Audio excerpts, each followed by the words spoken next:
Bienvenidas y bienvenidos a esta exploración a fondo. Hoy nos vamos a meter con un lenguaje de programación que la verdad está por todos lados, Python. Sí, totalmente. Es uno de los dinámicos más populares, compitiendo ahí con gigantes como Java, ¿no? O JavaScript. Pero lo que a mí me parece fascinante es su alcance. O sea, va desde scripts súper simples, servidores web, hasta, bueno, supercomputadoras. Y hasta para enseñar a programar a niños. Es increíble. Sí. A veces se le dice el lenguaje de scripting, pero es mucho más. Es de propósito general, ¿verdad? Definitivamente. Va mucho más allá. Bueno, hoy vamos a analizar a fondo el material que nos llegó. Historia del lenguaje Python.txt. Queremos ver de dónde salió, cómo fue evolucionando, sobre todo esa transición, ¿no? De Python 2 a Python 3, que fue un tema. ¿Y por qué es tan importante hoy para cosas como el web scraping? La extracción automática de datos web, sí. Y su conexión con la inteligencia artificial, que es enorme. Esa es la misión. Entender la historia, sí, pero sobre todo el impacto hoy. Empecemos a desglosar esto. Dale, empecemos. Bueno, todo arranca finales de los 80, principios de los 90. El creador Guido van Rossum, que trabajaba en el CWI allá en los Países Bajos. Un centro de investigación holandés, sí. Y la historia, que me encanta, es que en diciembre del 89, en plenas vacaciones de Navidad, se puso a desarrollar Python.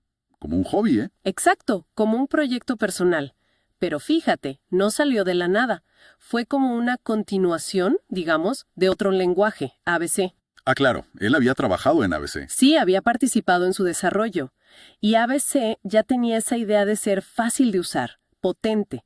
Lo que pasa es que el hardware de la época, bueno, lo limitó bastante. Y Python heredó eso, ¿no? Esa filosofía de la facilidad. Totalmente. Yo creo que esa es una de las claves de por qué pegó tanto después. La simplicidad. Y el nombre, Python, que al principio uno piensa en serpientes, pero no. Para nada. Viene del grupo cómico Monty Python. Guido era fan. Qué bueno. Un toque de humor desde el inicio. Y a él, a Van Rossum, le dicen el BDFL, ¿no?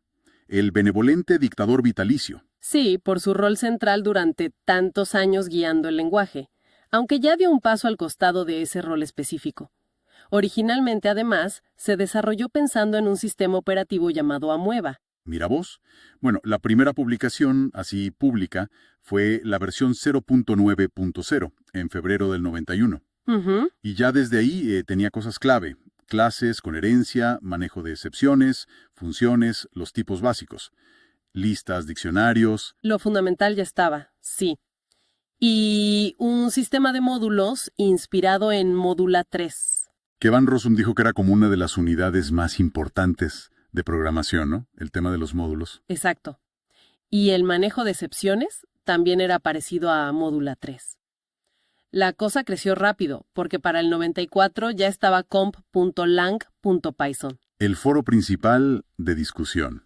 Claro, eso ya te indica que había una comunidad formándose, ¿no? Que estaba interesada. Y enero del 94 llega Python 1.0. Y acá se pone, para mí, súper interesante para los que les gusta la programación funcional. Ajá. Porque mete lambda, reduce, filter y map. Claro. Y la anécdota es genial. Fue un programador de Lisp que las extrañaba y mandó los parches. ¿Qué tal? Eso muestra la flexibilidad ya desde el principio. Sí. Después Van Rossum se mudó a EU al CNRI. Y ahí siguió el desarrollo. La versión 1.4, por ejemplo, metió argumentos por nombre en las funciones, también inspirados en Modula 3. ¿Útil eso? Muy útil. Y soporte para números complejos. Y también ahí en CNRI surgió la iniciativa CP4E, Computer Programming for Everybody. Programación para todos. Exacto. La idea de hacer la programación más accesible. Que bueno, aunque hoy no sea un foco activo del desarrollo, creo que ese espíritu sigue un poco en Python, ¿no? Sí, totalmente. Bueno, entramos en los 2000. El equipo se va a beopen.com. El equipo BeOpen Python Labs. Hay un pequeño solapamiento ahí entre la 1.6, que venía de CNRI, y la 2.0. Sí, un tiempito. Y Python 2.0, de octubre del 2000, fue el único lanzamiento importante de BeOpen, de hecho. Ah, mira, y acá hay un detalle legal que mencionaste, con la 1.6. Sí, curioso. Resulta que la licencia de CNRI tenía una cláusula, parece que ligada a las leyes de Virginia, que la Free Software Foundation dijo, ojo, esto no es compatible con la GPL. Uy, ¿y entonces? Pues hubo que negociar. CNRI, la FSF, BOpen, y al final sacaron Python 1.6.1, que era básicamente la misma 1.6, pero con una licencia ajustada, ya compatible con GPL. Qué importante el tema de las licencias en el open source, ¿eh? Fundamental. Y esto fue un ejemplo temprano. Bueno, Python 2.0 trae algo que a muchos les encanta, inspirado en Haskell. Las list comprehensions. Ah, sí, las comprensiones de lista, una forma súper concisa y legible de crear listas. Es como un atajo elegante para ciertos bucles, ¿no? Exacto. La sintaxis es parecida a Haskell, pero con palabras clave, no tanto símbolo. Y también metió un recolector de basura nuevo, mejorado. ¿Para las referencias cíclicas? Eso, para manejar mejor la memoria en programas más complejos. Y un año después, 2001, nace la Python Software Foundation, la PSF. Sí, una organización sin ánimo de lucro, al estilo de la Apache Software Foundation. Desde entonces, ella tiene la propiedad intelectual y gestiona el desarrollo. Y a partir de Python 2.1, todo bajo la licencia de la PSF. Una licencia open source muy permisiva, sí. Esa versión 2.1 también trajo los nested scopes, los ámbitos anidados. Poder definir funciones dentro de funciones de forma más natural. Exacto. Aunque no se activó por defecto hasta la 2.2, si no me equivoco. Y la 2.2 trajo quizás una de las cosas más profundas de la serie 2X, la unificación de tipos y clases. Uf, sí. Importantísimo. Antes estaban como separados los tipos base de C, enteros, listas y las clases que uno definía en Python. Y acá se integró todo en una sola jerarquía. Exacto. Hizo el modelo de objetos mucho más consistente, más puro, digamos. Y ojo, también metió los generadores. Inspirados en Icon, ¿no? Para iteradores eficientes con la memoria. Justo. Una maravilla para ciertos procesos. Y bueno, la serie 2.x siguió hasta la 2.7, en julio de 2010. La última de la línea 2. La última versión de la serie 2, sí. Ya se sabía que venía el cambio grande. Bueno, y acá llegamos. El momento clave, la gran ruptura, como dicen algunos. Python 3, o Py3K, diciembre de 2008. El objetivo era valiente, ¿eh? Corregir fallos de diseño que se habían ido acumulando. Y eliminar redundancias. Bajo ese lema del Zen de Python, debe haber una y preferiblemente solo una forma obvia de hacerlo. Exacto. Aunque fíjate, la idea era simplificar quitando duplicados, pero Python 3 siguió siendo multiparadigma. O sea, seguía soportando objetos, estructurado, funcional. No te forzaba a un solo estilo. No, para nada. La idea era que, dentro de cada paradigma, las elecciones fueran más claras, más consistentes, menos ambiguas que en Python 2. Una apuesta a largo plazo, digamos. Pero, claro, acá vino lo difícil. Rompieron la compatibilidad hacia atrás. Sí, deliberadamente. Y eso fue, bueno, muy polémico. Significaba que tu código de Python 2, en general, no iba a correr en Python 3 sin cambios. Imagino el revuelo en la comunidad. Totalmente. Los cambios fueron importantes. El más visible, quizás, print. Dejó de ser una instrucción especial. Print, hola. Y pasó a ser una función normal. Print, hola. Eso solo ya rompía montones de código. Claro. Otro cambio fundamental fue el manejo de texto y bytes. Se unificó todo el texto en el tipo str, que maneja Unicode de forma nativa. Y para datos binarios se crearon bytes y byte array. Más claro no. La separación. Mucho más claro. Y bueno, Redujo se fue a FuncTools, se metió soporte para notaciones de tipo opcionales, se limpiaron cosas viejas como las clases Old Style. Fue una limpieza profunda. Sí, pero romper la compatibilidad es un riesgo enorme para un lenguaje tan usado. ¿Cómo ayudaron con la transición? Bueno, se creó la herramienta To-Do-Tree. Intentaba traducir automáticamente el código de Python 2 a Python 3. ¿Funcionaba bien? Ayudaba bastante, pero no era mágica. Muchas veces necesitabas revisar a mano, sobre todo en cosas complejas. La transición fue larga, años. Sí, recuerdo que coexistieron mucho tiempo. La 2.7 se mantuvo como soporte a largo plazo. Exacto. Mientras la gente iba adoptando Python 3 poco a poco. Pero bueno, finalmente el soporte oficial para Python 2.7 terminó en 2020. Ya era hora, ¿no? Sí, definitivamente. Bueno, ya vimos toda la evolución, desde el hobby navideño hasta esta madurez con su transición compleja. Ahora, veamos dónde Python saca músculo hoy. Un área clave, el web scraping. La extracción de datos de la web, sí. Fundamental hoy en día. Es que imagínate, tener que sacar info de miles de páginas web, o foros, o redes sociales. A mano, imposible. Totalmente inviable. El scraping automatiza eso. Básicamente son 3 pasos, ¿no? Primero, accedes a la web. Bajas el HTML. El contenido de la página. Claro. Segundo, analizas esa estructura HTML. Buscas lo que te interesa. Un texto, un precio, un enlace, una tabla. Lo identificas. Y tercero, extraes eso y lo guardas.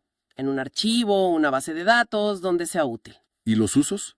Infinitos, ¿no? Uf, sí. Investigación, periodismo de datos, comparar precios, monitorizar opiniones, análisis estadístico de datos públicos, lo que se te ocurra. ¿Y por qué Python? Y Python 3 ahora. Es como el rey del scraping. Hay varias razones fuertes. Primero, la sintaxis. Es limpia, relativamente fácil de aprender, eso baja la barrera. No necesitas ser un mega experto para empezar. Exacto. Segundo, la comunidad. Es gigantesca, súper activa, eso significa muchísimas bibliotecas especializadas, tutoriales, ayuda online. El ecosistema. El ecosistema es clave. Tercero, es multiplataforma.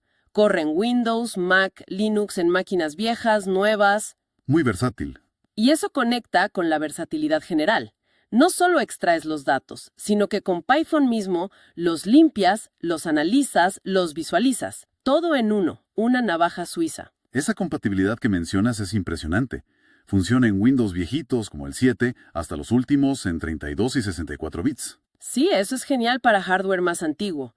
En Linux, bueno, está en todos lados. Y en macOS, incluyendo los chips nuevos M1, M2. O sea que lo puede usar desde un estudiante con una laptop básica hasta un centro de investigación con supercomputadoras. Justo eso. Lo hace muy democrático, ¿no? Muy accesible. Y para hacer el scrapping en sí, tiene bibliotecas geniales.